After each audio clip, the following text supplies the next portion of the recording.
William Shakespeare once said that all the world's a stage. But for the people working in the Obama administration, it seems like all the world is Chicago. The president's hometown has a well-earned reputation for political corruption. And if the White House's attempt to get Joe Sestak to drop out of the Pennsylvania Senate race is any indicator, it looks like Obama's cronies have taken that style to Washington. Earlier this year, Congressman Sestak revealed that the White House had offered him a high-level federal job if he would drop his bid to unseat Arlen Specter in the U.S. Senate.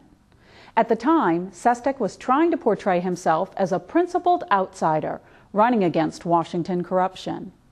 But he doesn't seem to have given much thought to the fact that his allegations, if true, would have been a federal crime.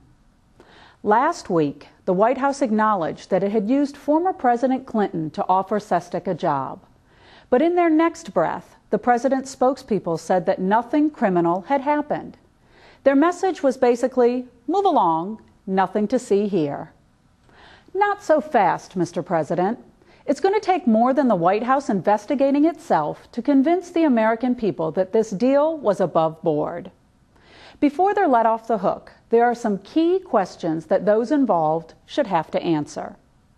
First, there's the White House's claim that Sestak was offered an unpaid position on an advisory board. If that's the extent of the story, then why does the administration's official statement carefully avoid saying that this was the only position he was offered? On top of being unpaid, this role would also have required Sestak to leave his seat in the House.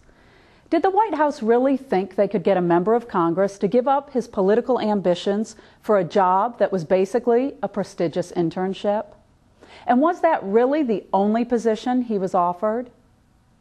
Second, there's Sestak's claim that he only had one conversation with President Clinton, which he claimed lasted a mere 60 seconds. Yet, the White House statement says that Sestak was recruited throughout June and July of last year.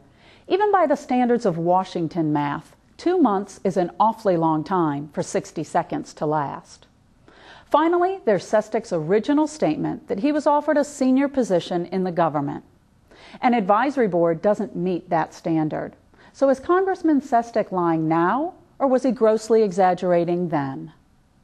These are all questions Pennsylvanians deserve an answer to before they're asked to vote. And they are questions that the American people need answered before the White House asks for their trust again.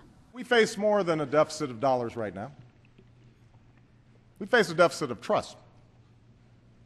Deep and corrosive doubts about how Washington works that have been growing for years. That's this week's Freedom Minute.